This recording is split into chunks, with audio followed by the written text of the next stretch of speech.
अस्सलाम वालेकुम व्यूअर्स, सैफुल्लाह सलाम स्टेट एंड बिल्डर के चैनल से हमारे बहुत सारे दोस्त की क्यूरी चल रही है बहरिया टाउन के अंदर इन्वेस्टमेंट के लिए कि कौन सी अपॉर्चुनिटीज़ हैं, कौन सा वो एरिया है जहाँ पे इन्वेस्टमेंट की जा सके, भले वो लॉन्ग टर्म हो भले शॉर्ट टर्म हो। देखिए, बहरिया टाउन के अंदर इस वक्त अभी भी प्रॉपर्टी बहुत सस्ती है कंपेयर करें किसी दूसरे एरिया से,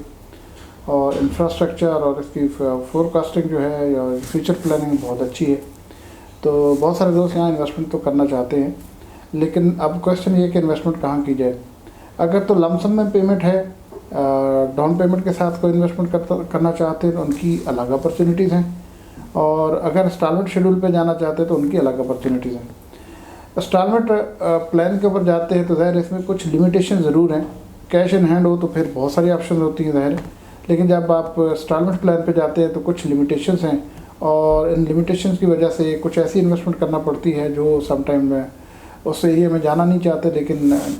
ना होने की वजह से या बेस्ट अवेलेबल ऑप्शन की वजह से उन ऑप्शन पे जाना पड़ता है। देखिए, फॉर एग्जांपल बहरिया टाउन में इस वक्त कोई सा प्लॉट लेना चाहता है और इंस्टॉलमेंट में जाना चाहता है तो ये ऑप्शन यहाँ पे अवेलेबल नहीं है, ये अपॉर्चुनिटी आप अवेल नहीं कर सकते। इसी तरह अगर आप कोई ऐसे अपार्टमेंट की तरफ जाना चाहते हैं, किसी ऐसे विला की तरफ जाना चाहते हैं जो बिल्ट इन हो, रेडी हो,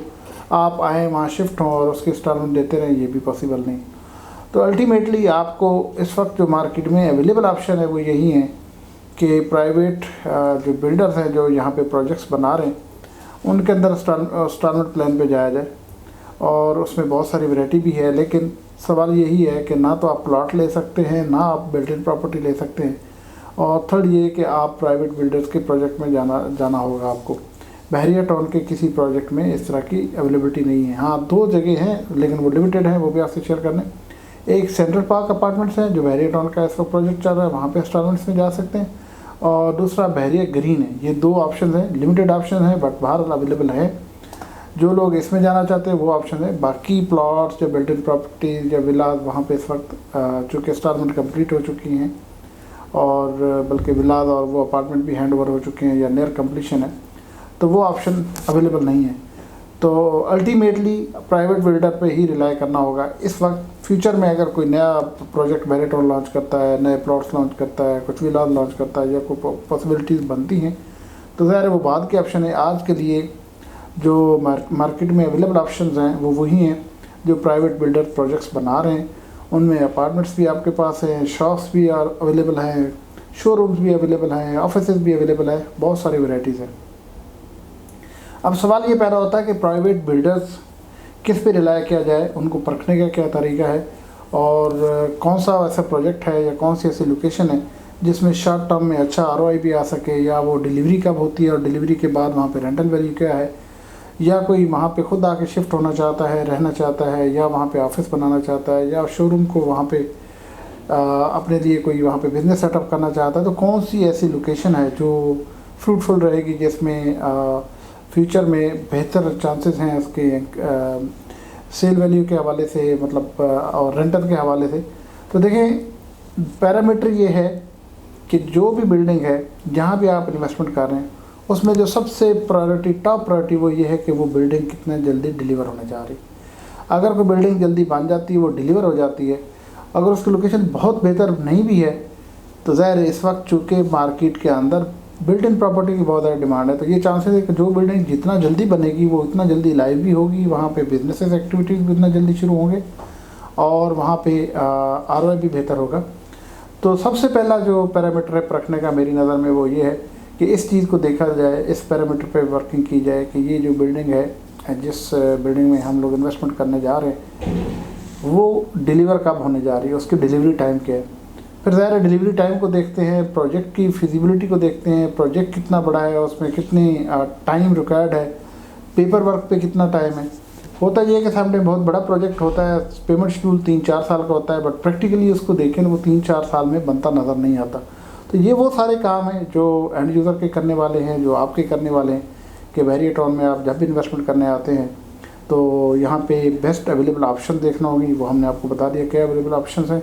फिर उन अवेलेबल ऑप्शंस के अंदर आपको देखना होगा कि आपकी टॉप प्रायोरिटी क्या है, लोकेशन है, डिलीवरी है, या आज की सेल वैल्यू है। हो सकता है कोई एक प्रोजेक्ट बहुत सस्ता मिल रहा हो, आपका बजट बहुत लिमिटेड हो,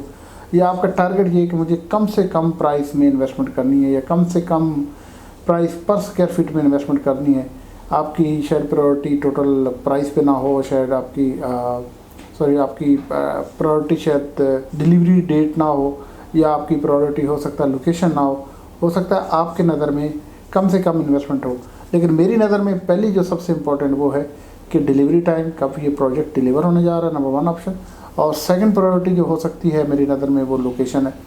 प्राइस और बाकी चीज़ें थर्ड और फोर्थ लोकेशन पे आते हैं। तो सबसे पहले देखने वाली ये बात है। अच्छा, अगर मार्केट को थोड़ा स्टडी करें तो जो प्रोजेक्ट्स छोटे हैं जिनमें 133 स्क्वायर यार्ड के ऊपर भी प्लॉट्स के ऊपर बिल्डिंग बन रही हैं,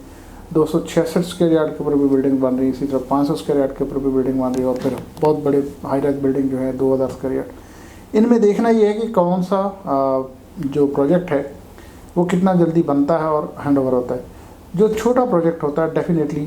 जो बिल्डर छोटे प्रोजेक्ट कर रहे होते हैं, ये भी बात हकीकत है कि उस बिल्डर की शायद कैपेसिटी या उसका जो फाइनेंशियल सर्कल है वो भी छोटा होता है, लिमिटेड होता है। उसके लिए वो छोटा प्रोजेक्ट भी उसकी हैसियत के लिए बड़ा होता है, उसको भी मैनेज करना उतना ही मुश्किल होता है जितना शायद एक दूसरे बिल्डर के लिए जो बहुत बड़ा प्रोजेक्ट कर रहा है। लेकिन इसमें एक बात ज़रूर है कि खुदा न खास्ता जब बड़े प्रोजेक्ट में किसी किस्म की हर्डल आती है, कोई डिले होता है, कोई फाइनेंशियल क्राइसिस आते हैं, तो वो बड़ा जो प्रोजेक्ट होता है वो एक पूरा जिन है, उसको मैनेज करना मुश्किल हो जाता है। और जो छोटा प्रोजेक्ट होता है, खुदा न खास्ता फाइनेंशियल सर्कल में कहीं इशू आता है, कोई SOPs बैरियर के चेंज होते हैं, कोई खुदा न खास्ता और कोई भी क्राइसिस आता है, तो छोटा जो प्रोजेक्ट है होता है उसके बहुत कम बजट्स और बहुत कम उसमें फाइनेंसिस इन्वॉल्व होती। तो नॉर्मली मार्केट की प्रैक्टिस को ये देखा गया, बहरिया टाउन में नहीं, ओवरऑल भी लेफ्ट राइट जहाँ हाई राइज बिल्डिंग बनती, कि जो खुदा न खास्ता कोई हर्डल आती, जो छोटे प्रोजेक्ट हैं वो बन भी जाते हैं, वो डिलीवर भी हो जाते हैं। और खुदा न खास्ता जो बड़े प्रोजेक्ट्स होते हैं वो कोई प्रॉब्लम आती है तो वो सम टाइम ज़्यादा टाइम के लिए लिंगर ऑन हो जाते हैं। तो अगर आपकी इन्वेस्टमेंट किसी ऐसे प्रोजेक्ट में खुदा न खास्ता हो कहीं भी, सिर्फ बहरिया टाउन में कहीं भी, और वो प्रोजेक्ट बीच में कहीं स्लो हो जाए या डिले हो जाए, तो आपके लिए कोई ऑप्शन नहीं रहती है इसके अलावा कि आप इंस्टॉलमेंट भी पे करें और उसका वेट करें। तो अगेन बहरिया टाउन के अंदर इन्वेस्टमेंट अपॉर्चुनिटीज़ जो अवेलेबल हैं और उन अवेलेबल अपॉर्चुनिटीज़ में आपकी प्रायोरिटी क्या है, इस पे वर्क करने की ज़रूरत है। फर्दर इंशाल्लाह बहरिया टाउन के अंदर कोई भी किसी किस्म की अपडेट्स होंगी हम आपके साथ शेयर कर सकते हैं।